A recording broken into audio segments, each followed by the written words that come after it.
everybody, and welcome to episode number 183 of the Canadian Football Countdown, our Week 18 CFL recap.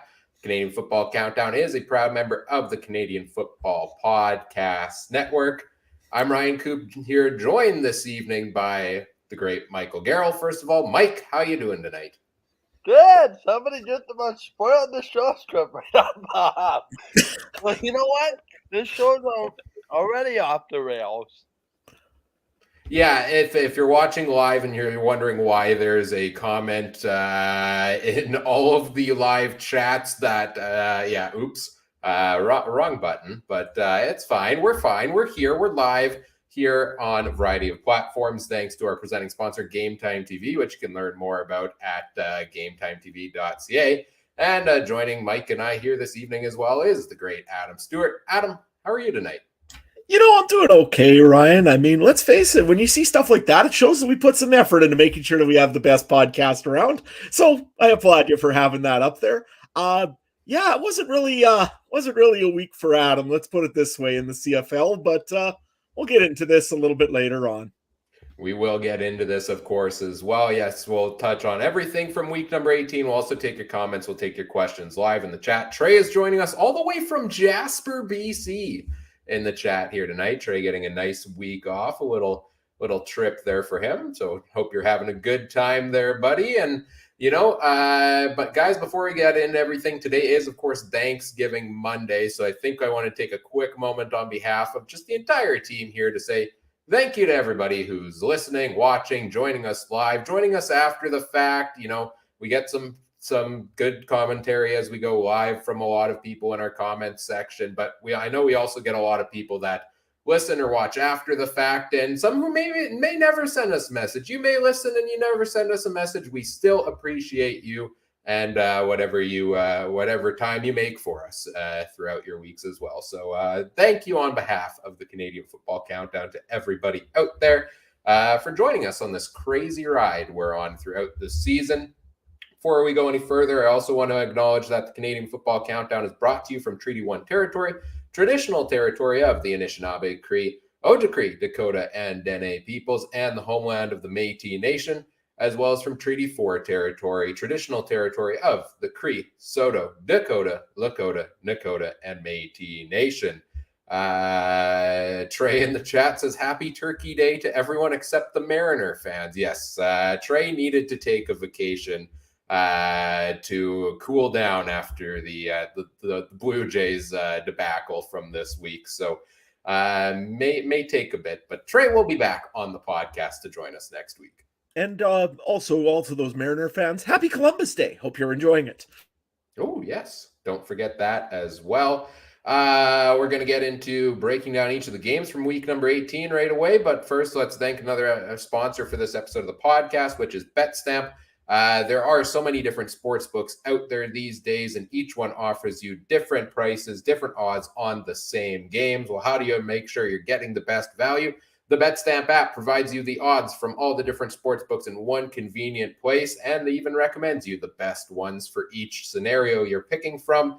If you find one you like, you can sign up for the corresponding sites and link them through the Betstamp BetLink page straight to the Betstamp app and easily track the wagers as you make them. You can also check out the commission-free marketplace, see the picks others are making there as well. And through Betstamp's verified bet tracking, you get the guarantee that the odds are verified and legitimate. You can find our consensus CFL picks there under the username CF Countdown Pod. You can also find Trey's picks as well under Trey CF Countdown.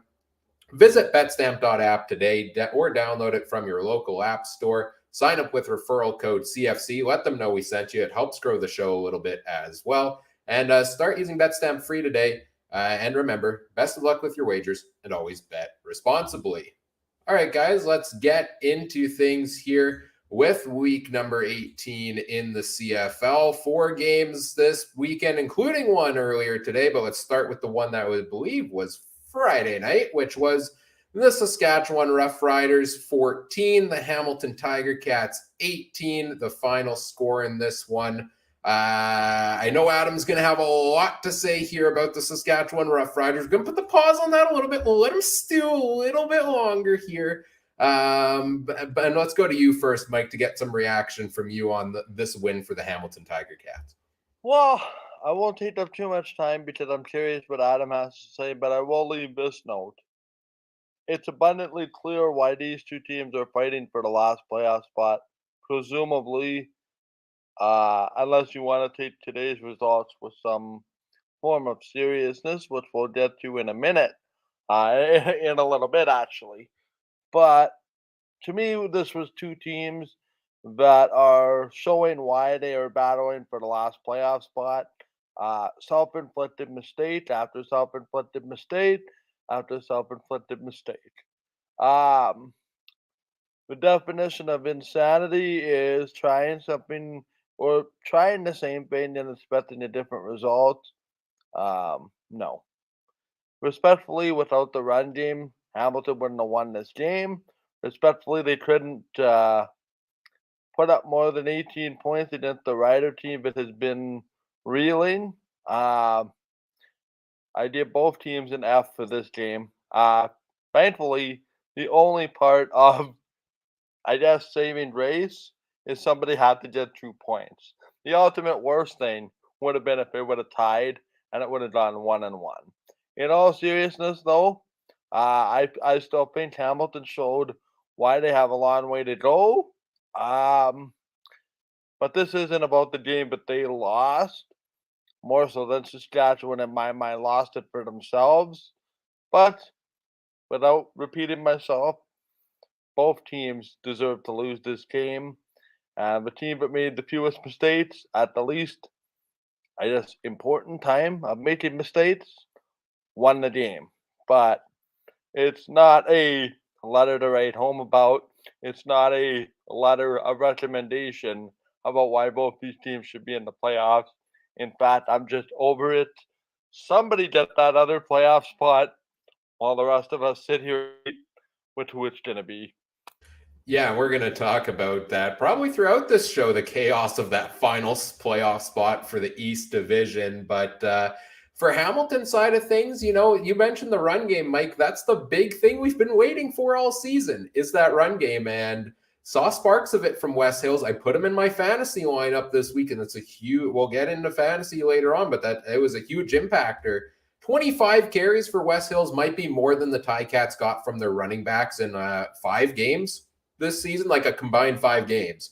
So not only that, they had big plays from the likes of Anthony Johnson, you know, some younger guys stepping up here later in the season for Hamilton. And yeah, not pretty. It wasn't a pretty game. Their quarterback had a 45% passing completion rate in this game and no touchdowns, but they got the job done over the Saskatchewan Roughriders. So that begs the question here. Adam, what went wrong here for the Riders? What didn't go wrong for the Saskatchewan Roughriders again this week? I mean, let's put it this way. Cody Fajardo had a 77% completion ratio. You'd think, wow, he had a good game. No, he didn't. He wasn't able to leave the pocket. He pulled the ball down fast because an offensive line was terrorizing him the defensive line was terrorizing him the whole night. 7 sacks again last game here against the Hamilton Tiger Cat squad that didn't even have Simone Lawrence in it. You let 7 sacks in. 66 on the season so far for the Saskatchewan Roughriders. You think about this, the Calgary Stampeders have 13. One team in the league has 13 sacks, one has 66. Guess which team is fighting for their playoff lives and which one has clinched? I think I know which one. What is the record for sacks given up in a season? Do you know? I'm trying to I've been looking it up and I can't find it. So if I do find it, I'll definitely bring it up for the show later on, for the preview show this week, because it's absolutely insane that you let 66 sacks on any quarterback, period. Yeah, maybe 1 or 2 of those were on Mason Fine or on Jake Dolegala, but for the majority, that's all on Cody Fajardo. So where do you go from here? Saskatchewan has 1 receiver that did anything really to note. Keon Schaefer-Baker had a reasonably good game. I'll give them that. Shaq Cooper didn't have a good game. He came in, he was his 1 week of practice, and Saskatchewan's banged up badly in there. At least they got a bye week. Maybe they might get Jamal Morrow back for against Calgary in 2 weeks' time. But is that the savior? No. I think it was week 6 or week 5, I know that I said, you know what, this team in Saskatchewan will fight to make the playoffs. This offensive line is gruesome, and it will fight tooth and nail. They'll win the odd game, but that's about it. I didn't think it was going to be quite this bad, but it's this bad. Saskatchewan really needs to get this changed up. As I said on Twitter earlier this week, the dynamite's lit. It ain't getting stopped. It's just a matter of how long the fuse is. They've got to blow this up at the end of this season or even before. To be honest, it's a bye week. I can't believe that they haven't done anything in Saskatchewan yet. I hate to do this because I know Mike is just sitting there and thinking that's my line, is to say blow it up all the time.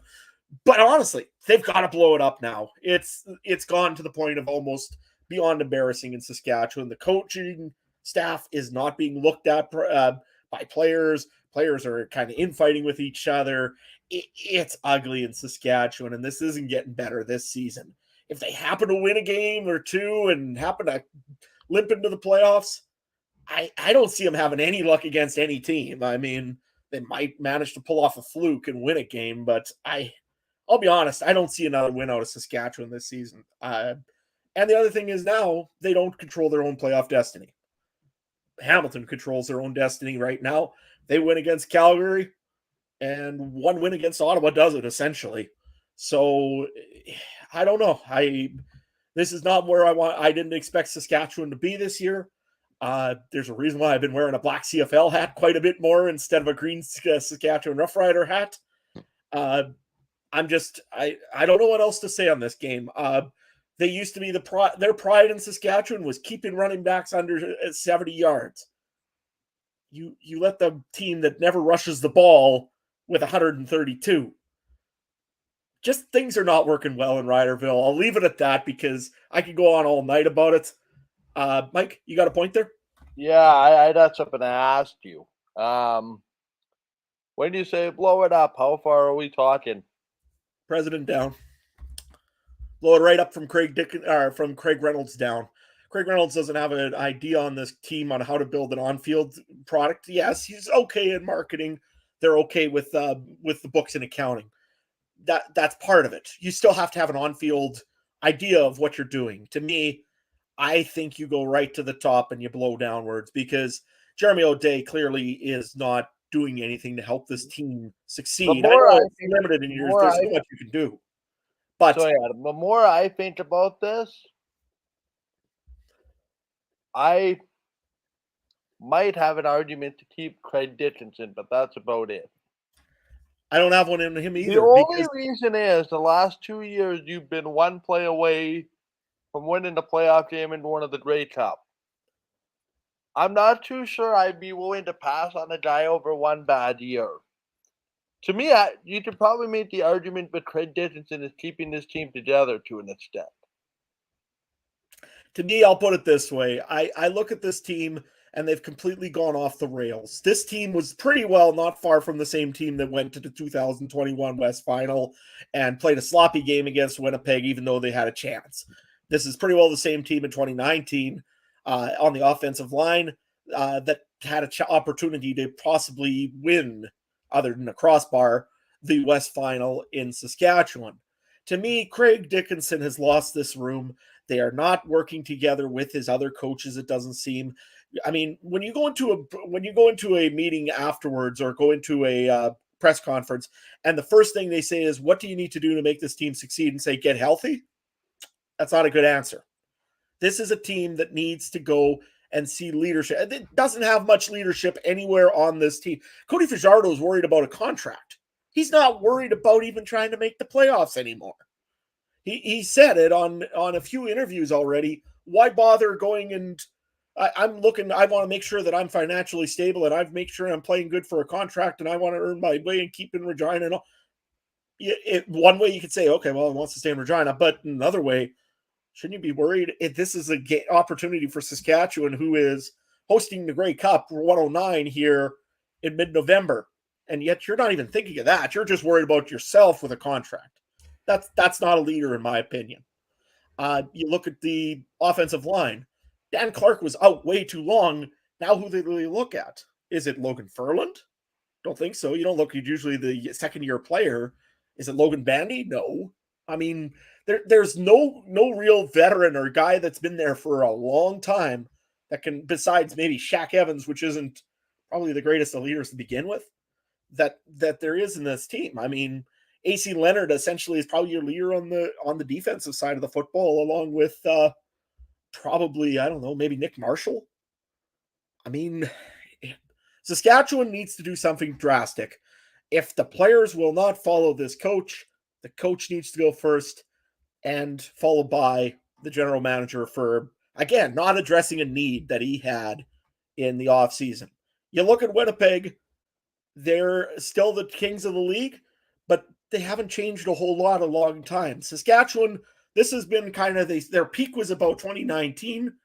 They probably would have maybe even made the Grey Cup in 2020. We don't know, because that season obviously went down, and then it's been going down from there. So to me, this is starting to go the downward trend. That's usually when things happen. And to me, it's time for a change. Yeah, I agree with you on that one, Adam. I think I said it on the podcast last week. Somebody had asked, who's in more of a tear everything down and rebuild state in the offseason, potentially Ottawa or Saskatchewan. And I said Saskatchewan if they miss the playoffs, right? Because Ottawa, and we'll get into it later, maybe they have the potential pieces there and a coach in Bob Dice. But Saskatchewan, the way things have gone, given the expectations, I would be shocked if we don't see some major changes coming this offseason. And we'll see how this playoff race plays out. We've got, Hamilton now. They pull within one win back of Saskatchewan for that final playoff spot. They've got a game against Calgary, then I believe 2 with Ottawa. Saskatchewan's got 2 with Calgary. So the Stampeders, who are on a bye this week, might be the most important team in the playoff race here, because they control many a team's fates here along the way. Let's move on to talk about our next game here, which was the BC Lions and the Toronto Argonauts. And yes, one Toronto team had a great day on Saturday, while another unfortunately did not.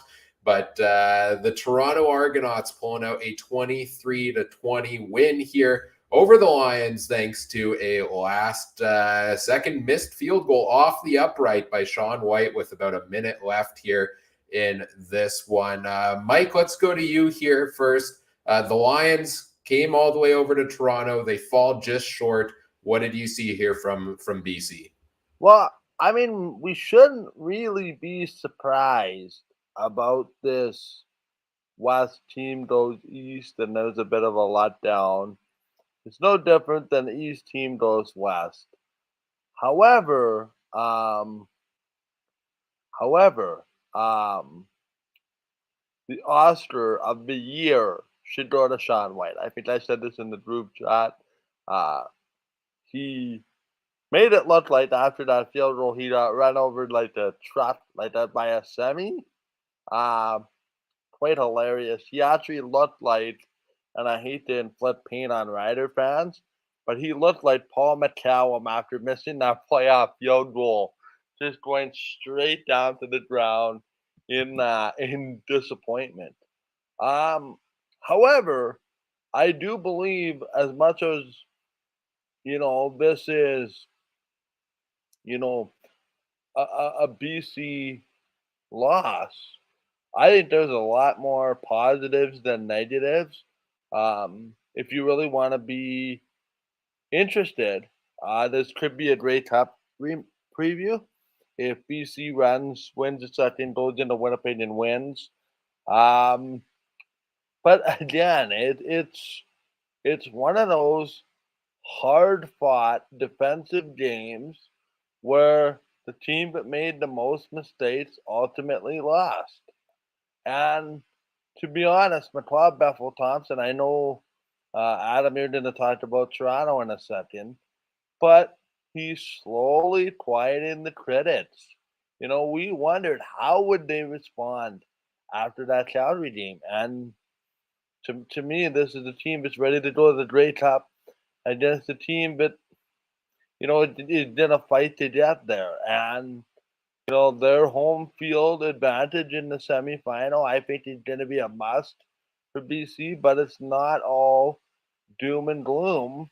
The only thing they have to be careful of is that this doesn't turn into some kind of slide, because I realize they have 2 games in between the Winnipeg games, but let's just say, for argument's sake, they drop 2 of them to the Winnipeg Blue Bombers.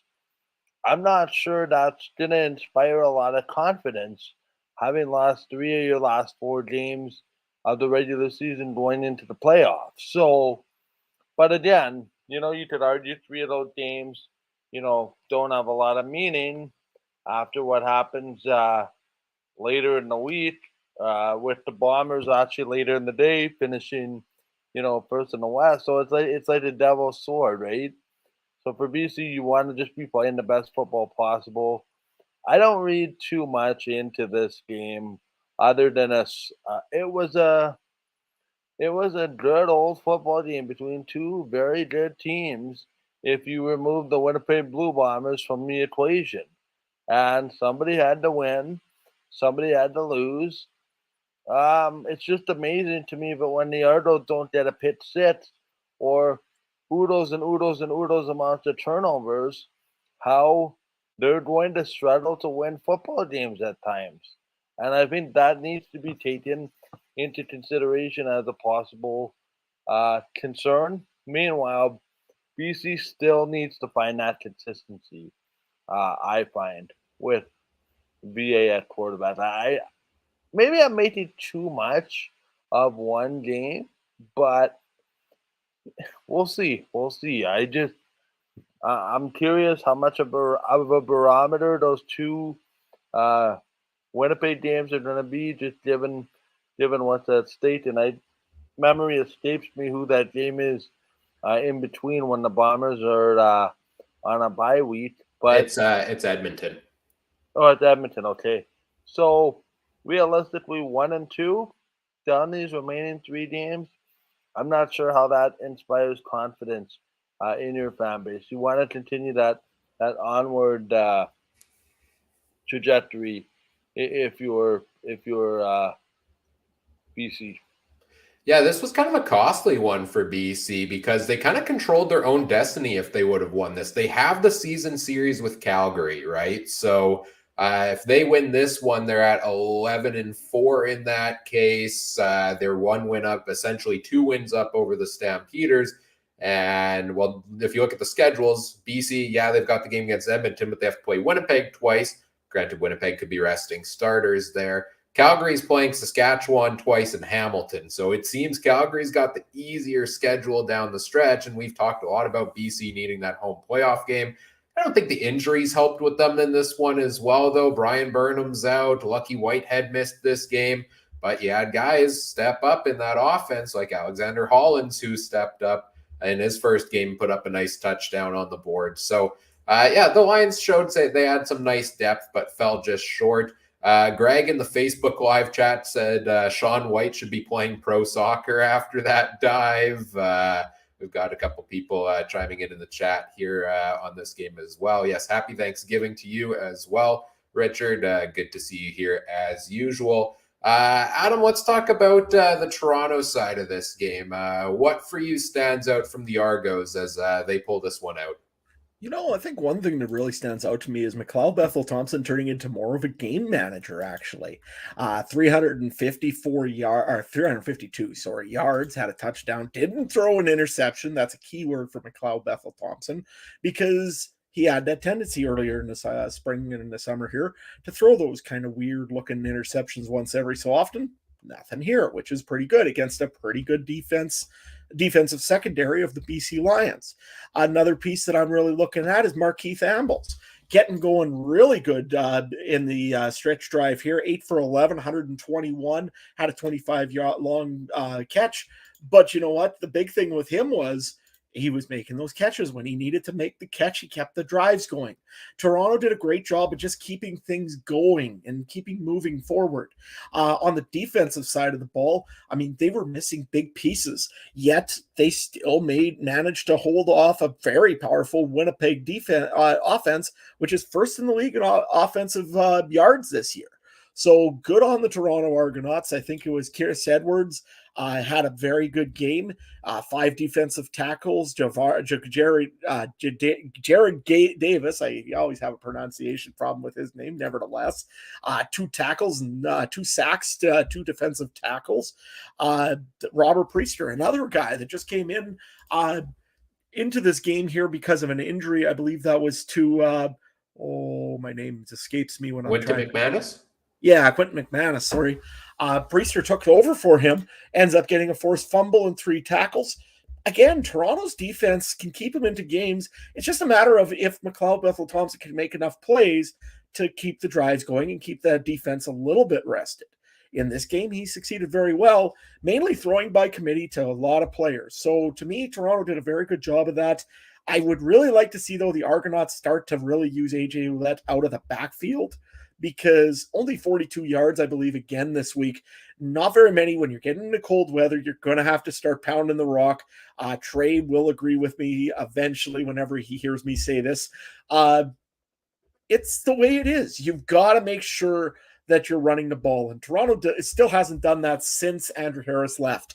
Now, if they can get Adrian Ouellette comfortable in the backfield, start moving the ball, they've got some time now. They've clinched, I think, a home playoff game at minimum. So, I think Toronto is okay. I think they're doing okay. They're doing the right things. But one thing they do have to work on, though, is that run game a little bit. What do you think, Ryan? Yeah, the Argos, they put up, run game slowed down. Ouellette had a good rushing average the past couple of weeks, still didn't get a ton of carries. So I thought he was going to, maybe have a breakout game here, but down to a 3.7 average, that's not ideal. He does get 5 catches for 20 again, so he's still got the usage there among that. But hey, the Argos put up 352 passing yards, and they've been missing Eric Rogers all season long. Davaris Daniels, I think, may have been out of the lineup this week. DeMonte Coxey was out due to injury as well. I mean, you had Tommy Neal, who caught the major touchdown, I think, in the fourth quarter, right, for them. A guy who I was just, watching the recap today. 6 catches all season long, they were saying on the broadcast, and made a big play. So they've got some guys stepping up and making big plays, and the offense is doing enough to get it done with the way the defense has been playing. If the defense hasn't played the way they have all season long, I don't think Toronto is nearly as high of a record as they are. I think it's one of those teams that's more defensive heavy, and the offense does just enough. And I don't think the offense has been terrible to the point where it's cost them football games necessarily. So this was another one. It was a close one for the Argos, but got to give them major credit here for pulling out the win and clinching a playoff spot. I don't know if it's specifically a home playoff game, but it's got to be close at least here, if not. And 9-6 on the season. They're 1 win away from being tied with BC and Calgary for the second best record in the CFL right now. So as much as we want to talk about, the East being the worst division, Toronto's still got a good record. I think they're going to finish up there very close to the top 2 in the CFL. Let's move on to our third game of the week here, which is the Edmonton Elks coming into Winnipeg for this Saturday evening game. And boy, was this one over quickly. Funny story, guys. I mentioned it the last week. I was at a wedding during this game, so I missed this one live, and I had turned off all my notifications on my phone. I texted Mike and said, please don't spoil the score for me. It's at a wedding. Chances are there's people that are football fans there. Somebody's going to spoil the score, right? Well, it did happen. The father of the bride announced the score over the microphone, but it was during dinner, and this game was a 6 o'clock, 6:30 start time.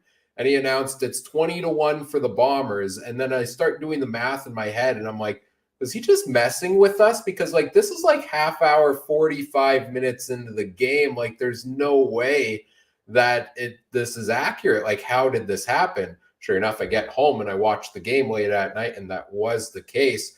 Mike, I know you've got a lot of good things to say about the effort from the Bombers here, but we're going to go back to Adam first here to tell us what went wrong for the Edmonton Elks, because I think this might be a quicker one.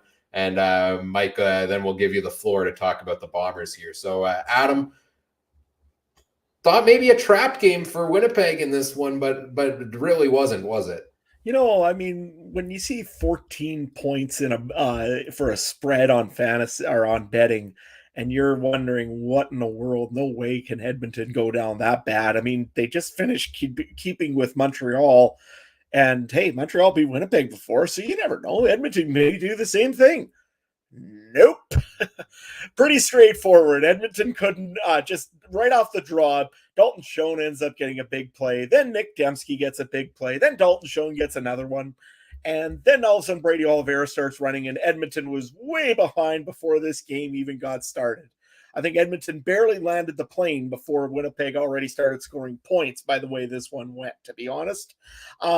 He couldn't utilize Kevin Brown in this game because he just was essentially, well, let's face it, they were already way, 19 points down? How do you all of a sudden throw the running back in? I mean, makes sense why. I know. Not to mention the injury, right? Like they threw him out there. He ran, got up, needed help getting up, and then was like, "No, I'm good to go." And the next play needs help up again, and next play, especially when down this much, enough is enough. At some point, take him out of the game for Pete's sake, and they did. Exactly. But, I mean, Edmonton's just in right now is in audition mode. I mean, they knew that this was going to be a challenge coming into Winnipeg. I mean, Taylor Cornelius just did not look good at all in this game. He ended up going 11 for 24, 45 percent completion percentage, 137 yards. I mean, Zach Collaros had that probably in the first 5 minutes of this game, essentially. And again, 1 touchdown, no interception. So at least he didn't throw a pick. But the rest of this game was just painful. Milanovic Leader became the backup running back for the Edmonton Elks. 8 carries for 47 yards, 12-yard average. Our longest was 12 yards. The only real bright spot, and I got to admit, whoever found him, if it was G. Simon or whoever did for the scouts for the Edmonton Elks, they found themselves a keeper in Dylan Mitchell. 6 for 8, 107. Touchdown, 59-yard bomb for him. I think that probably he's going to end up in the Hall of Fame before too long here, right alongside of Nathan Rourke, but we'll work on that one eventually as well. I would keep on trying to go on and on and on about Edmonton here, just to keep a mic away from Mike, so you could tell us how the Winnipeg Blue Bombers did what I said they needed to do a long time ago and just absolutely wail on a team. So, Mike, the floor is yours. Go ahead.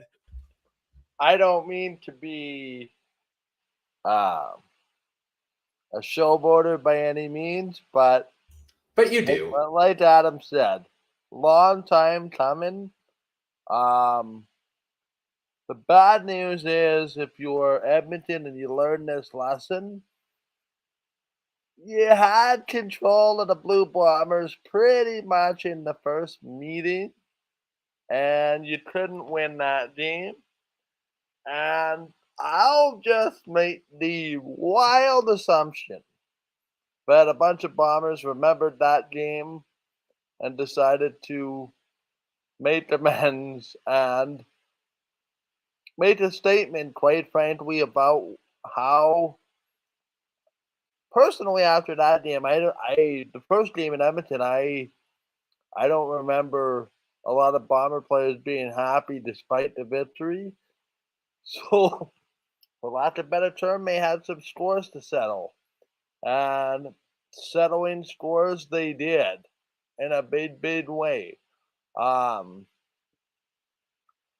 to get too high and mighty or anything, but it's about time that the Bombers took an opponent behind the woodshed that they quite frankly should take behind the woodshed. I would have been concerned if this was a football game going into the fourth quarter, because you guys, mostly a lot of observers in the CFL, have been waiting for the Bombers to assert their dominance? Well, I have a feeling the Winnipeg Blue Bomber engine is kicking into high gear, more so the last 2 weeks than maybe the last part of the season before that. So that's a scary prospect when you look at what's to come and who to come back and from injury and all the injuries in Ellington and those types of guys. But it's just one of those things where it's an offensive coordinator. I think this was alluded to on the broadcast about an offensive coordinator and a quarterback working so well together and they understand each other. Winnipeg saying, okay, give us Dalton Schoen, we'll burn you. It's all day long. Cover somebody else. Oh, okay, that's no problem. Rasheed Bailey. Oh, and then Nick Dembski. Almost every single first drive of the game is left wide open up the middle.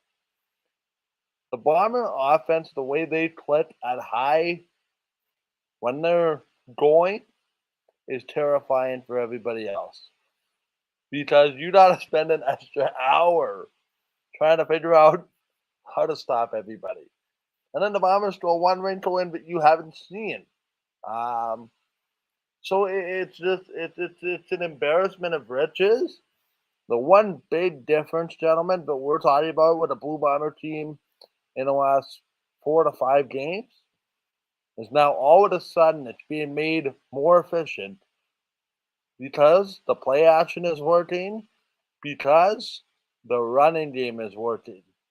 And now you can't necessarily gain up on the pass because Oliveira or Dembski or McRae or Johnny Augustine can blitz you for 5 yards, which in actuality is all you really need on first down to convert on a second and manageable. So good game from the Blue Machine. Now the question is, and Ryan and I had this debate endlessly, how do you play these next 2 games without getting anybody hurt while keeping everybody in rhythm? The way you suggest to me is you look at what's coming up after this week. The one thing left to prove is that your mind is not on that bye week coming up after this week, because the math suggests they're 0-2 the game before a bye week. Okay, so now it's just a matter of who's going to play what and how much. And I think the icing on the cake of terrifying is when you have a backup quarterback come in and throw a touchdown pass, and he looks like Zach Collaros doing it. Now, that was one play, but let's see here going forward what the Bombers do with rest and relaxation. And this is a veteran team that could sit Zach Collaros till the West Final, and I wouldn't have a concern. This is a team that knows how to get it done when it gets done. I think that's a bit of an absurd statement to sit the star quarterback for the West Final and they'd be fine. But you know what I'm saying, right? It's like, okay, I would rather sit them so that I know I have them than down the stretch, but not in the West Final. Yeah, put it to you this way: if Zach Collaros is a Bomber quarterback in the fourth quarter of any of these remaining games, I will be shocked. Yes, and I think that's what you meant, right? Not in the playoff that's game. What I'm alluding to. There's no need to put them in unnecessary danger. And if it's a half to keep them fresh, by all means, because we all know what happened. I forget the year. East Final, Kevin Glenn breaks his arm. Ugh. Oh, yeah, that was 07. I remember that year very well. Any experience. Whatever memories help you get through this year, Adam. Whatever you need to hold on to. I think it's called a stiff drinking therapy. A lot of therapy. No, but Mike and I, we were having this discussion about, what do you do these next two games? Because it's a unique scenario where the Bombers have a game and then a bye and then a game and then the bye and then the West final, right? And so I think we're all on the same page. You don't play your starters in all of the games, certainly, but then do you play them next week going into the bye? And if somebody gets injured, that's 3 weeks to heal up, but then the starters don't play that long before the next game. Or do you, take next week as the starters rest and then the final week of the season they play, but what if somebody gets injured? I don't think this is one with a definitive answer. What do you think, Adam? The worst scenario would be the bye the last week of the season and then the West semifinal. So, but here's my thing. You go and watch those dynasties back in the day that the Calgary Stampeders used to have, 09 till 2016, 2017. They were always contending for the Grey Cup. They were West finalists most of the time. Well, the problem was Calgary, one time they played their players. Junior Turner ends up getting injured and somebody else got injured. Saskatchewan ended up going through to the Grey Cup. Then the next year, they sat Bo Levi Mitchell for, what was it? I think 3-4 weeks. And guess what? Bo was cold going into the West final. And I think if I wasn't mistaken, that was the year Winnipeg got into the Grey Cup that year when I think 212 was it, if I'm not mistaken. So you know what? There's no good answer in this. And this is going to be one weird one for the Winnipeg Blue Bombers. To me, I think you probably rest some guys this week. I mean, if I'm Jackson Jeff coach, you ain't coming out of here until maybe the last game of the season. And maybe you get 2 or 3 reps or 2 or 3 series just to make sure that you're loose and ready to go. Otherwise, and same thing also, I know in the chat they were talking about Greg Ellingson. If he ain't healthy, you maybe put him again. If he's just ready, kind of on the edge of ready to go, maybe you put him in for a series or 2 just to get him going. But the thing is, you pull Zach too early, he might collapse. Yeah, if you pull him too late, he gets injured. There's no good answer in this, no matter what you do. To me, I think if you're the Winnipeg Blue Bombers, you probably play some guys, you rest some guys, and you rest the other guys, and you play those guys. So it's a weird situation. It's kind of an over luxury almost, as you would probably say. The old rest versus rust will be debated very hard in Winnipeg for the next 4 weeks. And hey, it's a better option to have to debate rest versus rust than, my gosh, we got to beat Calgary. Oh my gosh, we're never going to make the playoffs. What are we going to do? And the whole place burning down. Richard in the chat has an interesting question for you guys, and I want a super quick answer here. Who would you prefer to play in the playoffs if you're Winnipeg? A Nathan Rourke-less BC Lions or the Calgary Stampeders? Adam? I take the Stampeders, to be honest with you. Jake Mayer is not a veteran quarterback by any means. Vernon Adams, he's okay. I mean, he's starting to get a little more comfortable with the team, even though this week here, there's been so many injuries on that BC team that I'd be very concerned, and they're going to go hard to try to go for the rest of this season to try to get second lockdown. No, to me, I would say the Calgary Stampeders, because I think that Jake Mayer is a guy that just hasn't played a playoff game yet. However, that being said, you know who their backup is, and I'm sure he would love to come in and probably prove a point in a West final to take him to the Grey Cup. So, you know what? I don't know. I'd rather face Saskatchewan, to be honest, but that isn't an option. Mike, what about you? Yeah, I'd rather play the BC Lions, and it has nothing to do with these 2 games coming up here. To me, the 3 games with the Bombers and the Stamps have played have been way too close for my liking. Trying to convince me that you're going to beat a team a 4th time in the same year? Don't like my chances. I like my BC defense over a Calgary defense. As far as my offense, having some explosion plays if I'm the Bombers. No disrespect there. Interested to see Calgary coming off a bye this week. But that being said, I think I'd rather play BC. I think it was somebody in the comments here, Trey, said I'll take BC Dome team playing in Winnipeg. Yeah, I like that argument too. But I think, guys, my preference would be BC, but I'm going to be way careful not to pit my team here. and just say I'll play whoever wins that game because hey, I only have 2 losses for a reason. I'm pretty sure that I can put up a pretty good game plan regardless of who comes to town. And the minute you start picking and choosing and hoping for your opponents, it doesn't go too well in my experience. No, but you're not the coach or the players picking and choosing. We're the ones analyzing which matchup might be the best for But them here. what I'm saying is that if you're a player, you don't want to say, "Oh, we'd rather play BC, we'd rather play Calgary," because that gets you in a world of trouble. For me, I'm the same way. Whoever comes here comes here. I think the Bombers would have an easier time with BC, but again, you got that game last year where it's 6 turnovers and something kooky happened on a Sunday afternoon in November.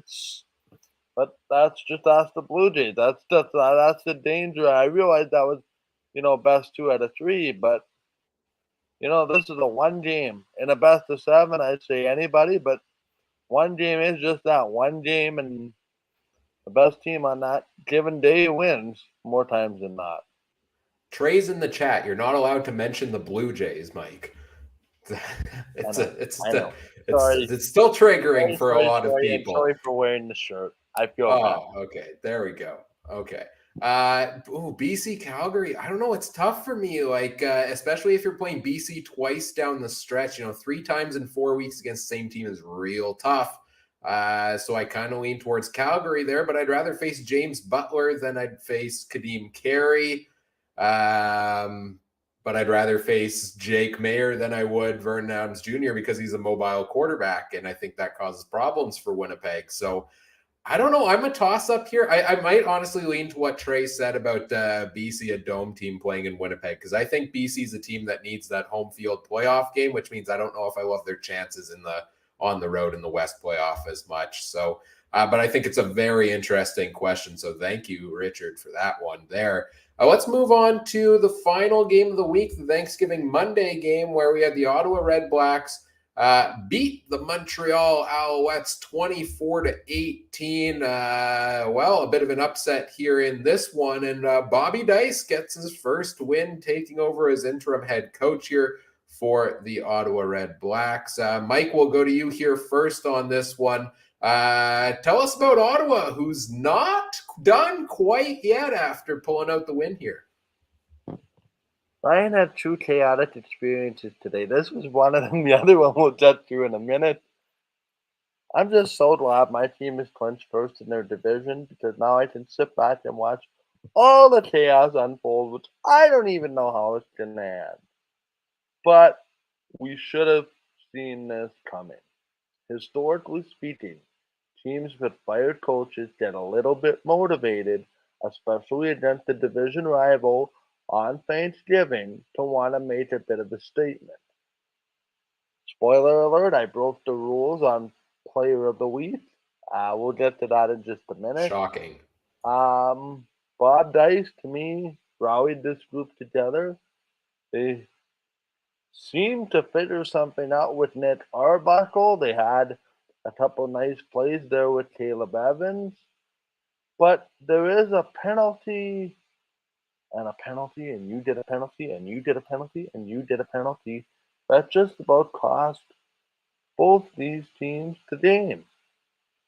Both these teams need to clean up their penalties, particularly the team that was at home.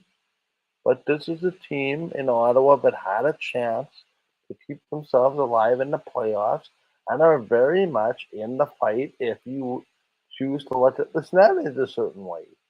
They have a rematch next week in Ottawa on Friday night, so short week. Historically, people will say that that'll favor the team that lost in the Montreal Alouettes. Let me paint a scenario. Ottawa wins for you this week. Their last 2 games are against the Hamilton Tiger Cats, who may or may not have anything to play for depending on what happens this week in Calgary. So, if you're a believer in the chaos, one game at a time, give your team a chance, play the way you did. You're in a mediocre division, no offense to anybody there. Why can't they win 4 straight? It would be the ultimate story of ultimate runs. And you know what? They're in there for third. The way Hamilton and Saskatchewan are kind of limping around over there. No offense to those two teams. Nobody seems to want that spot. Ottawa just made things very interesting, even though the road is very steep to get there. Steep? But don't tell these guys that they can't do it. The way they played today, that was a heck of a football game. That was a heck of a team win. And I'll tell you what, it meant a lot to the guy in charge of Bob Dice. It looked like he had won the Grey Cup or a playoff game.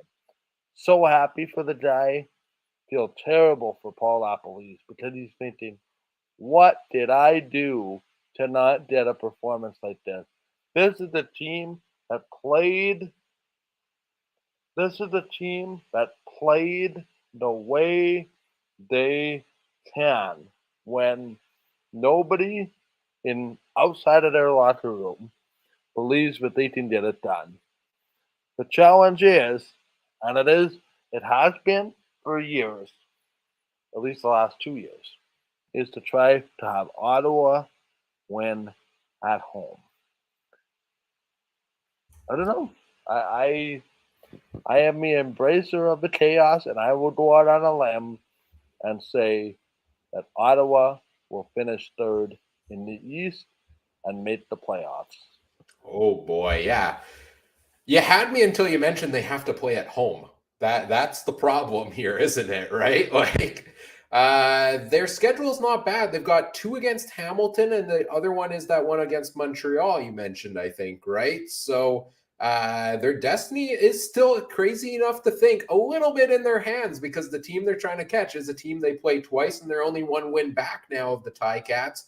And I don't know how many times they've played against each other already this season, but I believe they have the potential for the season series if they can sweep those 2 against the Ticats. So that's something that Ottawa, if with the coaching change, they can get things going here a little bit more down the stretch. Yeah, they can make it interesting, and I just hope that I don't think they do it, but I hope they stick around, for at least another week and then another week, just to keep things interesting here down the stretch for the Ottawa Redblacks. And to me, the big story for them in this one was that their offensive coordinator, Will Arndt, I think, quarterbacks coach, was calling the plays. A very conservative game plan. Like Nick Arbuckle completed 87.5% of his passes, but put up no touchdowns. He put up no interceptions. They didn't run the ball a whole lot. All they did every single play was just dump the ball off to Justin Hardy. We'll get into that more later on in the show of why that drove me insane. But kudos to them. First game, after the coaching change, call a conservative game plan, play your game, get the win. And that's what they did this week. But the Alouettes were the favorites in this one, Adam. You had to think this game was a letdown for them. And it seems like maybe they struggle a little bit against Ottawa because they had that trap game. They lost the home playoff game last year to Hamilton down the stretch because they lost in the final game of the week. What was it here for Montreal that went wrong? I just wanted to point out one other thing here, because I don't think any of you guys pointed this out yet. Montreal loses out. Hamilton loses out, let's say. Saskatchewan loses both of their games. Ottawa would end up in second in home field advantage for the playoffs. Yeah. I want to see it for the chaos. I really, really do. I am now an official Ottawa Redblacks fan for the rest of the season. Somehow they're going to do it. Bobby Dice is not going to let me down twice because, he was the head coach in Saskatchewan one season too. But, we won't talk about that. We'll just talk about him going and winning second place in the East. I don't know how he's going to do it, but he's going to do it. But then they have to host a home playoff game, and that's the problem. Maybe they don't want to host them. You know what? They're probably working on a contract right now to play that game in Olympic Stadium. Anyways, we're going to move on here to the Montreal Alouettes. You're right, Mike. 9 for 122 yards. You came back with your old style Montreal take a penalty and then take 20 more while you're at it mentality. And it was just killing the Montreal Alouettes all game. They tried to establish a run first things first with a run to the returning William Stanback. who did not have a very good game. I wish he was going to have a good one. We'll get on to that later on as well. But you know what? 8 for 20, 2.5 yard average. Again, this is not William Stanback numbers. He'll be better and better as the week progresses. He needs to get his feet under him. I maybe took him 1 week too early. We'll talk about that, though, like I say, in a little bit.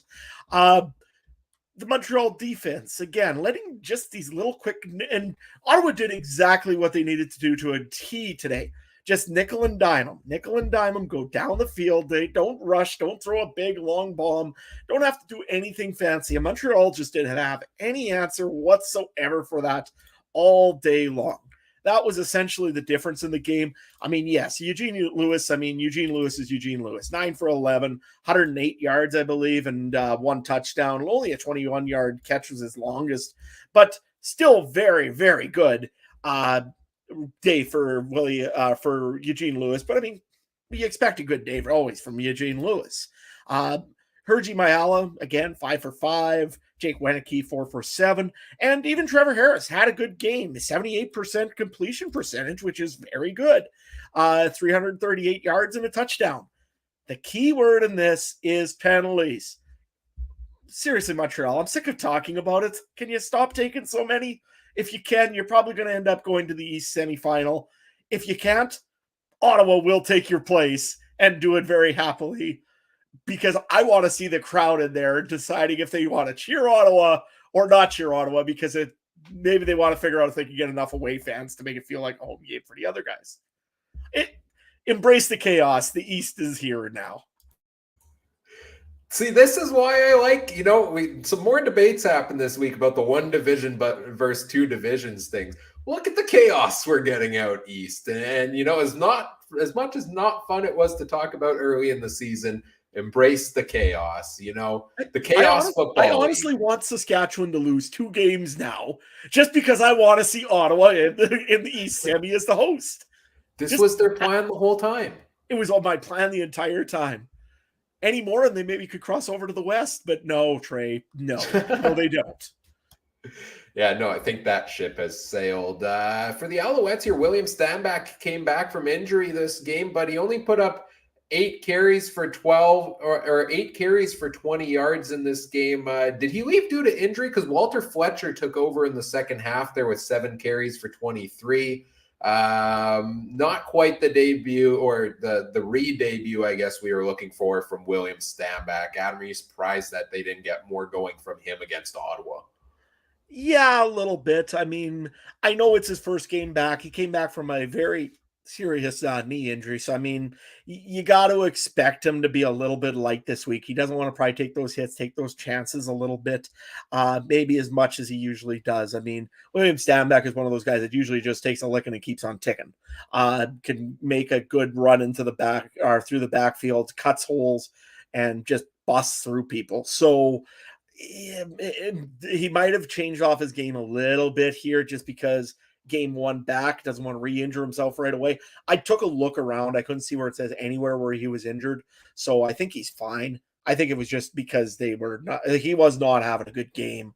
I think they just pulled him a little bit early and went with Antwi. Interesting, guys, just sorry to jump in. The return of William Powell for Ottawa. Or a lot thereof a return. It sounds like he left with an upper body injury now. Boy, I feel for the guy. That's a guy that had a lot of success. Well, it's unfortunate because he was severely underused in Saskatchewan, and now he goes back to Ottawa and can't seem to stay on the field. It's one of the guys that's in a tough spot. And I hope he comes back to play this year. I hope that was just precautionary because the CFL is a good lead with running backs like him in the league. Yeah, it's unfortunate. He's had so many injuries, and that's what hampered him in his first stint in Ottawa, and he ended up going to Saskatchewan after that big one there. So that bad injury. So Yeah, another tough blow for William Powell. If he's out longer term here, Devontae Williams is also on the 6-game injured list. So then they're maybe going for Jackson Bennett. Mike's celebrating. I have a feeling Monday Night Football might be on the TV in the background there for him. Appreciate all the guys in the live chat also keeping me up to date here on that football game and my fantasy football matchup, which we'll get into at the end of this absurd comeback that I'm trying to pull off right now after the disaster of a week. But we'll talk about that one at the end. But Ottawa takes this one 24-18, and they keep the season alive, and we'll see how things play out down the stretch here for them. Let's get into talking about our fantasy league results for this week. Adam, you and I were off to the quarterfinals in the CFL Podcast Fantasy League. You couldn't see all the results at CFL Pod Fantasy on Twitter. I was facing Travis from the 2 and Out CFL Podcast and had the most traumatic experience watching that Montreal-Ottawa game today. Up 27 points going into the final game. I had Montreal's defense. Travis had Montreal's defense. He had Justin Hardy as his wide receiver. And I'm thinking, okay, 27 points versus Justin Hardy. There's no way. It's not happening. Like, yeah, I think he could have a good game. Was I expecting Justin Hardy to go 11 catches for 79 yards and a 2-point conversion? Heck, no. Had me sweating after every single catch down the stretch, but I did pull out, I believe, a 4.5-point victory over Travis. I am off to the semifinals. Seeking some revenge on your behalf here, Adam. You do fall to Superfan Mike from the Turf District by about 20 here.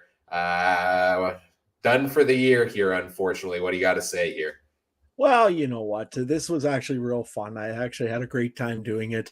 To me, this was one of my best weeks. I mean, Vernon Adams gave me some solid points.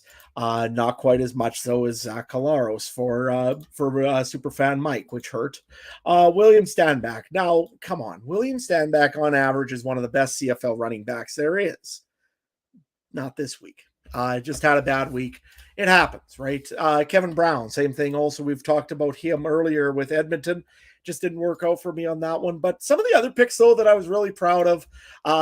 Dalton Schoen, I mean, Trey, hats off to you on your team. I mean, that was just utterly ridiculous. With 41.2 points for Dalton Schoen. But unfortunately, so did Superfan Mike pick Dalton Schoen. So I didn't get a single extra point off of that. But otherwise, it was game over. Same thing also. Dylan Mitchell had a great game for both myself and Ryan. 22.7 points. Great week. 6 receptions, 107 yards, touchdown. Had a good one. And I thought I was going to be cheeky just at the end there because I really wanted to pick up DeMonte Coxey. Couldn't do it because injured. 6-game injured list. Not going to be back for the season. And I needed a $2,500 receiver. So what did I do? I got to go and ask Ryan for some advice because Ryan is usually good for a good player or two. Ended up telling me, take Alexander Hollins from the BC Lions. 12.5 points, gets an absolutely amazing touchdown reception, or 13.7 points, sorry. And just has a great game for me. And I thought, boy, I'm going to have a good one. If I can just get 2 running backs, if either one of my running backs, if each one of them would have got me 10 points, I move on to the next round. Unfortunately, it's the way it goes. I had a great week, had a great time doing it, but my season ends. So I think me and Trey are going to pick the ultimate troll teams next week. So Wednesday, I'll give you some good advice, and then I'll probably throw some terrible in for you too. Yeah, you had a good run, my friend. First season in the league, finished 5th in the regular season, and you faced a stiff competitor who did take you down here. Trey wants us to mention his lineup. Trey put up a solid 98.1 points in CFL Fantasy this week, playing a lineup that featured Dalton Schoen, Nick Dembski, Curly Gittins Jr. You're thinking, man, the stellar lineup so far. I mean, they combined for 70, 80 points in that matter. And when he spent so much at receiver, it's because he decided to go Dakota Prukop at quarterback, who put up 8 points, Mike Miller, who put up 0, James Tuck got a catch for 2.1, and the Bombers defense. So Trey's band of misfits putting up 98.1 points on the week. Kudos to you, sir. I honestly did not see that coming, and that's a lot of fun. I really like that. It wasn't. You would have won a playoff matchup almost against multiple people here if you would have fielded that lineup. Let's put it this way: if he would have stuck into the playoffs, he was about a point or two away from passing Andrew and upsetting the first place team with that lineup. I mean, come on, man. Could you imagine? I could just see the look at Andrew's face if that happened. We're down to our final 4 in this league now. Again, it's me versus Superfan Mike. I've never made the finals in 3 years of playing in this league. I've also never beaten Mike in a game. So we're looking to make both of those happen this week. And then also we've got Andrew from the Turf District against Joe from Rouge, White, and Blue. So a rematch of last year's final in the other semis should be a lot of fun. 2 great matchups. Again, playing for some money for charity here. And one of us 4 will take that home. Going over to our CFC Fantasy League for our season-long results. Mike, you had the top score again this week. You're on a bit of a roll lately, 114.5 points for you. How much do you love Dalton Schoen? That much. And for people on the podcast, I'm forming a heart. Well, the best I can. I have a question, and I don't mean to turn this into a half-an-hour discussion. Oh, no. But it seems like everybody on these broadcasts that we listen to, whether it's radio, TV, podcast, TSN, Satalaros is the first name that comes out of people's mouths for MLP. Why is there zero consideration being given to Dalton Schoen? It's this narrative that makes me very angry that the MLP has to more times than not be a quarterback. I mean, let's look at this realistically. Other teams knew that he was going to have a big game. You go in and you try to stop number 82 or 83. I think it's 83. I don't even know the guy's number. I just know because he's got the German name and it's shown on the back. And he did a shown job of it. But anyway, here's the thing. It's time to start the MLP discussion for Dalton Schoen because what he is doing as a rookie doesn't make any sense. It doesn't. It doesn't. The guy shouldn't be in the CFL. Probably won't be in the CFL next year. And that's going to be a sad day. But what he's doing as a rookie, never mind as a receiver, okay? He's had the Rookie of the Year basically etched on the trophy for the last 6 weeks. Like it's not even close.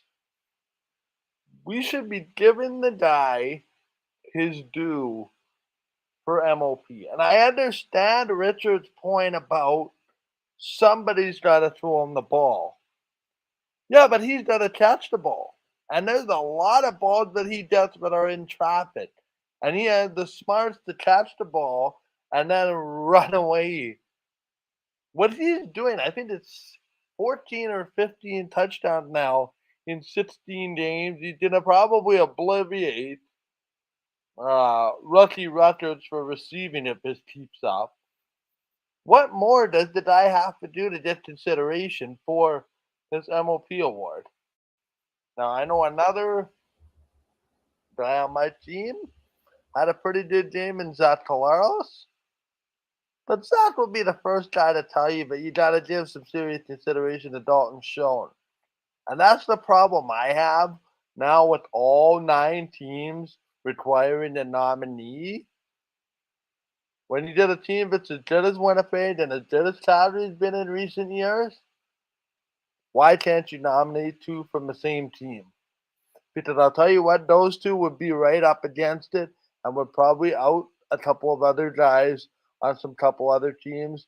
Sorry, no disrespect to Hamilton, no disrespect to Saskatchewan, and no disrespect to Edmonton, who I think a lot of those fans would agree don't necessarily deserve a nominee for MOP. It just makes the MOP vote for number one that much easier when, quite honestly, it might be a runaway between some of the top teams in the league. Now, I don't mean to turn that into a debate, but this Zach Collaros has to get the MOP because he's a quarterback. It's getting old to me. If you haven't been watching what Dalton Schoen has been doing, you haven't been paying attention. Second down catches, long touchdown, catches in traffic to extend drives. Oh, yeah, comes back to my original point, and I'll show myself out after this one. He's a rookie. I'll point it out this way, and I'll give the argument why I think Zach Collaros should win this one right now. You've got 4,115 yards on the guy, 35 touchdowns, has a completions percentage, which is absolutely unreal right now. And he doesn't even have to play 2 more games, and he's absolutely obliterated any other player, any other quarterback or player right now on yards made. I mean, to me, you've got the most outstanding rookie in the CFL right now is the Winnipeg Blue Bombers, Dalton Schoen. There's no question. It's Dalton Schoen. Anybody not voting for him is just absolutely either a real homer of all homers or just is not watching CFL. The Canadian of the Year, I might give it to Nick Dembski right now. He has had an amazing comeback year. Last year was kind of, he had a good year. This year, he's just been incredible again. So to me, I think he's an option for Canadian of the Year. I know that Saskatchewan fans are all saying about Keon Schaefer-Baker. Don't kid yourself. Nick Dembski's got it right now. And having it the three biggest awards in the night, MOP, Canadian Outstanding Player, and Rookie of the Year all go probably to Winnipeg. I mean, that's a huge honor for a team that really deserves it. Even Defensive Player of the Year, you could probably throw a case in there for Adam Bighill. On 3rd and 1, that guy there, I've never seen anybody ever go and launch himself like Adam Bighill can. I mean, I don't think he's going to win DOP. I think that probably is going to be Wynton McManus right now. But that being said, he's had a very good year there again, Adam Bighill. So Winnipeg is always in the nod for all these, but Zach Collaros honestly deserves probably some sort of award. If you don't give him MOP, what do you give him? There's no such thing as QB of the year. There's first team all-star. That's it. So to me, Collaros is probably your MOP right now. He has to get the ball to everybody. He has to manage the game. He has to get everything settled down, and he still has to make that pass out to Dalton Schoen. Dalton Schoen doesn't have to run the entire offense around him while making all he does, make his run, catch the ball. He does it better than pretty much anybody right now in the league. But I still think that Zach Collaros is the guy that should be your MOP. Yeah, it's a tough one between these two for me because my immediate reaction after watching this game, yes, Dalton Schoen to me as well should get MOP because if you look at his numbers, he's leading the league in touchdowns, he's leading the league in receiving yards, and he's on pace to put up the same numbers. Didn't Brandon Banks win MOP, or at least was East MOP nominee back in 2019 for his performance that season? And these numbers are pretty similar to that here as well. So, and again, like Mike said, as a rookie, but then I also kind of see the argument for Zach Collaros, and maybe I've been more down on his numbers because he really doesn't put up the flashy games. He's put up a lot of touchdowns, but he hasn't put up the flashy 300-yard passing games necessarily as well. Obviously, we have to take Nathan Rourke out of the discussion because if Rourke played all season long, I think he's winning most outstanding player and most outstanding Canadian, hands down, assuming he kept up the pace. But now that Rourke's been injured and you're looking at Collaros versus the rest of the field at quarterback, well, quarterback's been a big problem for every other team in the league since then. So, if you're looking at most outstanding at his position as part of it, yeah, Collaros probably is, by and large, most outstanding of the eligible picks at his position. So I see arguments for both sides here. And Trey, I'm just going to go and I'm going to read one of your comments here. You said that the team that needs to have some success to get MOP or MOC. Didn't Milt Stegall win the MOP? And I think I remember some terrible Blue Bomber teams when Milt Stegall was on that team. So, it's not just the team, it's the player. And if Saskatchewan had an all-star on that team, I'd probably nominate him. Just there ain't nobody deserving in Saskatchewan right now. I mean, Keon Schaefer-Baker will get maybe one nod for MOC if he does. I don't really know who is the MOP on Saskatchewan's team. I made an argument for Mario Alford there the other day, and I might just stick with that, to be honest with you. I don't know of anybody else. So. Yeah, looking at the just coming back to the CFL fantasy results here. So Mike had his big week at 114.5. I had 97.3. Trey had 77.9. Adam's score this week will be retracted and omitted. The mercy rule is in effect, so out of respect, we will not mention Adam's score for this week. Overall totals on the season, I'm at 1731.4. Mike is at 1577.6, so about 160 points behind. Trey's at 1266.9. Adam, you're at 1211.5 on the season here. A couple weeks left to go in the CFC Fantasy. Hey, Trey, I can still catch you. Might help to put in a lineup where guys are actually not on the injured list. That's where you should begin with that. I think. Let's get in and take a look at our betting results for this week, powered by Betstamp. Betstamp is an free app that helps you find the best odds for making your online sports betting wagers by giving you comparisons, helping you find the best odds across different sports books, including Betstamp recommended best odds, which is what we use every week as we make our picks against the spread on our preview show, Trey, Adam, and myself. You can learn more at betstamp.app. Sign up with referral code CFC to help grow the show. Now taking a look at how we did this week. This week was a rough week for Adam and I. We agreed on every game and we went 1-3. Trey went 2-2 on the week. He did take Hamilton at -2.5. We took Saskatchewan at +2.5. All three of us got, we got Toronto right. Trey took BC. We had Toronto at -1.5. Adam and I both took Edmonton +13.5. Trey got it right with the Winnipeg -13. I feel like I've gotten every Bomber game wrong this year. Like, I hate the big spreads. They screw me up so much. I'm so annoyed with them. There's no way that this should have been that way. I mean, this game just went right from like 0 to done in like pretty much 2 minutes into this game. It was over. And we all took Montreal to win at -6.5 here, and that didn't pan out. So 1 in 3 weeks for us, 2 in 2 weeks. Trey's the first one to hit 40 wins on the season at 40-29. I'm at 36-33. Adam, you're at 33-36. Consensus picks on the week, I believe we also went 1-3 because you and I agreed on every game. So we'll see what we do in week number 19, including the playoffs and the Grey Cup. 17 games left to go, 12 left in the regular season here for us to pick down the stretch.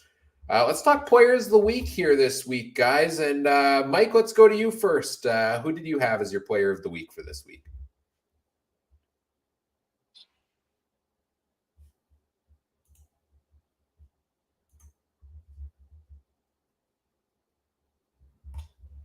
Okay, player of the week is usually dedicated to a player. My pitch goes to a coordinator who is an individual that I didn't ever see being an offensive coordinator, considering I never viewed him as a decent quarterback. My mistake. My player of the week this week is Will Arndt, the quarterback / offensive coordinator, if you will, for the Ottawa Redblacks.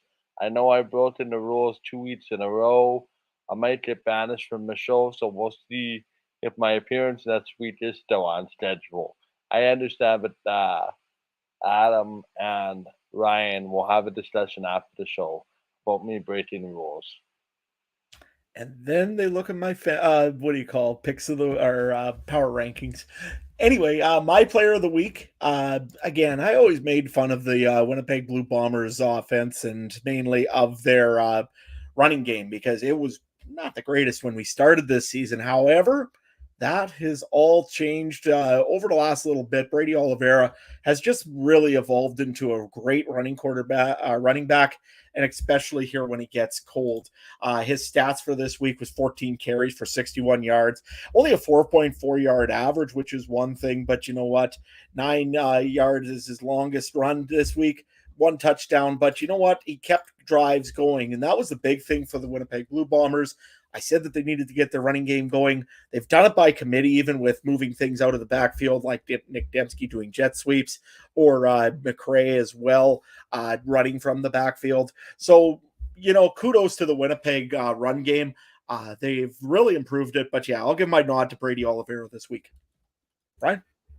Yeah, for me this week, I'm going to Justin Hardy of the Ottawa Redblacks. 11 catches, 13 targets, 79 yards, 42 return yards, and 1 Ryan fantasy football related panic attack for everything he did this afternoon to drive me insane. I had to give him my nod of player of the week. He's a big reason they won this game. He's a big reason the Redblacks are still in the playoff hunt, and he showed some promise early in the season. I think was out with injury for a while and struggled to get back in, and well, now he's picking up the pace here a little bit down the stretch. So potentially a good piece for them to build around for next year, much like Dylan Mitchell over in Edmonton, perhaps in Justin Hardy. No surprise here that very well deserved Trey gives his player of the week to one who he says is MOP.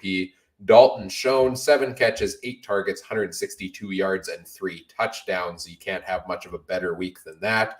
41-point fantasy week. Yeah, that's a no-brainer for a player of the week there on that one. Let's talk power rankings here now, and let's go to you first here, Adam. What do you have for your power rankings for this week? Just give me 1 second here. I got to pull mine up because I had them written down and then I completely messed up. And for some reason, I got to find them here. So do one of you guys want to maybe go first while I'm looking? Yeah, I can. Sure, I can go through mine. I've got Winnipeg at number 1. That shouldn't be a surprise right now. And I've got Toronto in at number 2 for me because, again, they picked up that big win over BC. They're first in the East. They're only going to need 1 win to go on to the Grey Cup, and I like their chances. I've got Calgary in at number 3. I think their chances of getting that home playoff game are a little better than BC's right now, so I give them 3. BC in at number 4 after the loss this week. Montreal still sits 5 at me. They should host the East playoff game there. Hamilton moves up to 6. They had a decent win this week. That helped their playoff chances. Ottawa, they're still in it, so I moved them to 7. Saskatchewan, things are looking dicey. A lot of their fate's not necessarily in their hands. They fall to 8th for me. And Edmonton, this was a disaster, so they fall to number 9 for me here for the Edmonton Elks as well. Adam, do you have your power rankings ready to go? Yeah, I got them right here. So, number 1, I had to move back to Winnipeg. I mean, I've been asking for a dominant game. They gave me a dominant game. I guess they get back to number 1 just because of that. Calgary, number 2. I think they're probably the team that's probably getting to the more top of the peak. We'll see how long it lasts. They've been a good team as well. BC, number 3. Yeah, they had a little bit of a tough week here against Toronto. I think it's more of the injury bug that's hitting them a little bit, as well as the Toronto Argonauts. I think that they're number 4 as I have them, just because both of those teams are seeing a little bit of injuries, needing to get maybe a little bit of momentum going on both sides of that football. I've got the Hamilton Tiger Cats at number 6. The reason being, again, they win their big game when they had to win their big game, go up in the rankings. Number 7 is the Montreal Carabins. They're going to be playing the Laval Rouge et Or this week. They're 5-0. That's a huge game in Quebec. If you're out in that country, grab a poutine or a smoked sandwich and make sure you watch that one. Number 8 I've got is the Saskatchewan Roughriders. I'm going to switch this actually, though, because that's what I had before the game against Montreal and Ottawa. Ottawa will be number 8. they've got probably a better chance right now, I think, than the Saskatchewan Roughriders, who is holding on by a thread on the side of Mount Everest. And number 10, of course, will be the Edmonton Elks. Did not look anything remotely good against the Winnipeg Blue Bombers this week, and now have an injured running back to go with it all. Mike, what was your power rankings this week? My power rankings are a little bit sideways along with my player of the week, but here goes. I took Winnipeg, Calgary, Toronto, BC, Montreal, Hamilton, Ottawa, Edmonton, and Saskatchewan. I'm just going to reread that because I screwed that up halfway through. Winnipeg, Calgary, Toronto, BC, Montreal, Hamilton, Ottawa, Edmonton, and Saskatchewan. So Montreal and Hamilton flipped around, but you guys get the idea. Seems to be general. No crazy teams for me in there.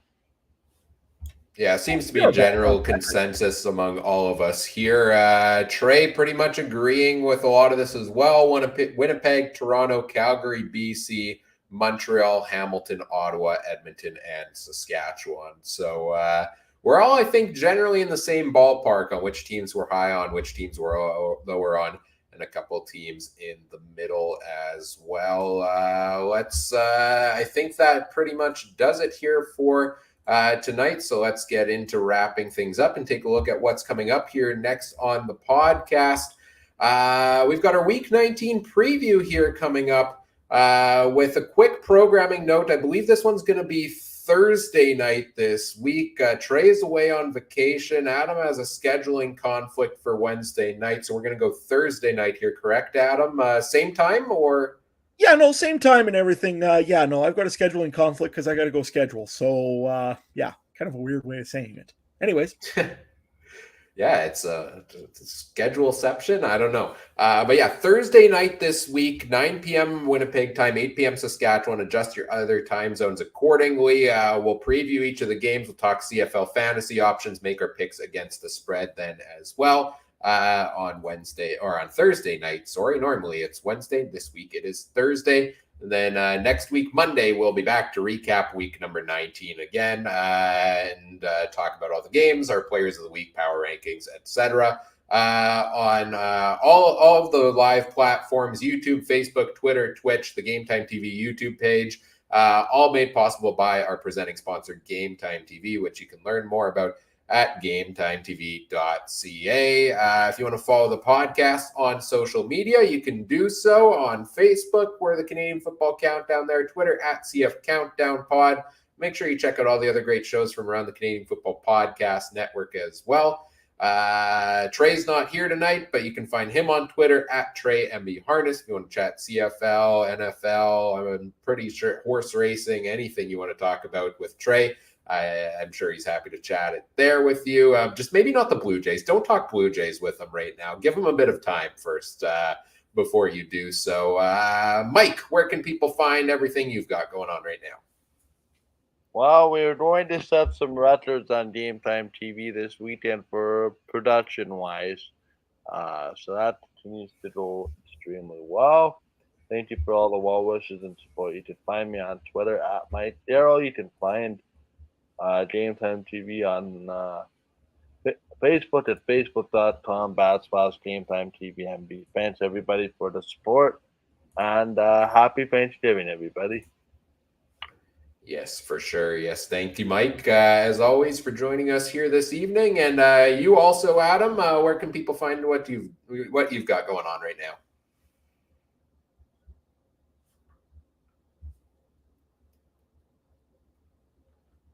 I think you may have tapped your microphone. Try tapping on your microphone. Absolutely, I did that. I just wanted to see if anybody was paying attention.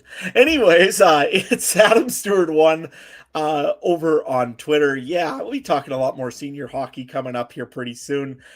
So be sure to follow that along because I always enjoy that too. But you know what? Yeah, check us out over there anywhere. Also, make sure you check out Trey when you get a moment at TreyMBHarness. He'll probably have some pictures of some pretty cool stuff coming up for him pretty soon as well. Ryan, where can guys find you and your brilliance in fantasy? Well, I don't know about that, but you can find me on Twitter at CooperTrooper42. Mike has just left the studio. I guess he's done with us for the night and he's off to bed, or he probably has something more important to do. But you can find me on Twitter there talking CFL Fantasy, talking NFL Fantasy maybe, and how it drives me insane. The guys are keeping me updated in the chat here. So quick story, if you've got a few minutes here, Adam, this week I drafted Russell Wilson as my quarterback preseason thinking, Denver offense is going to be good, right? Well, first couple weeks didn't go well. So I put him on the bench. I picked up Marcus Mariota and started him. 1 week it worked out well. Next week he put up 3 points. So what do? I pick up Jared Goff, the quarterback leading the number one offense in the CFL off of, or in the NFL, sorry, gosh, in the NFL off of waivers. I'm then going back and forth. Okay, Russ or Goff? I put Goff in the lineup. Go out and watch Thursday Night Football. Thank God I did not start Russell Wilson. Immediately after the game, I pull a Seattle Seahawks and drop him for Geno Smith off the waiver wire, like 2 minutes after the game ended. So I stash him on the bench.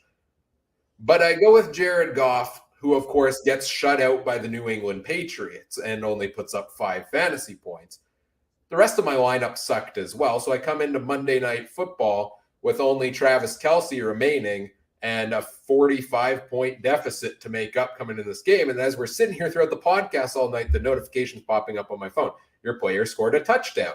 Your player scored a touchdown. Your player scored a touchdown because he put up 4 touchdowns on the day on 7 receptions and 25 receiving yards.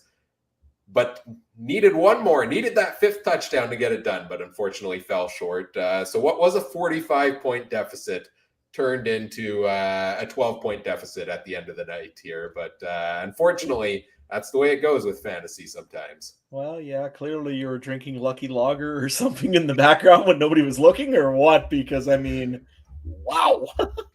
What a dumb stat line. 7 catches, 25 yards, and 4 touchdowns. I mean, just how? Like, it's just about as crazy as the Hardy thing today. I mean, if Trav would have won on that one, I mean, we would have had to get him a case of Lucky Lager or something, because there's just no way. Yeah, the joys and sorrows of fantasy football. No, I'm having a lot of fun with the NFL fantasy and following the NFL in general. And of course, big on the CFL here down the stretch. And playoffs coming up in just a couple weeks here for the CFL, which we're all very excited about here at the podcast. Whatever podcast platform you're listening on, we appreciate if you do all the fun things. Like, comment, subscribe, rate, review, share the show with your friends. Help us grow the show. We always appreciate that. We hope everybody had a fantastic Thanksgiving weekend. And we'll talk to you on Thursday night with our Week 19 preview show. On behalf of Mike, Adam, Trey in the chat, everybody who joined us here this evening, thank you for listening. Take care. Have a good one. Bye.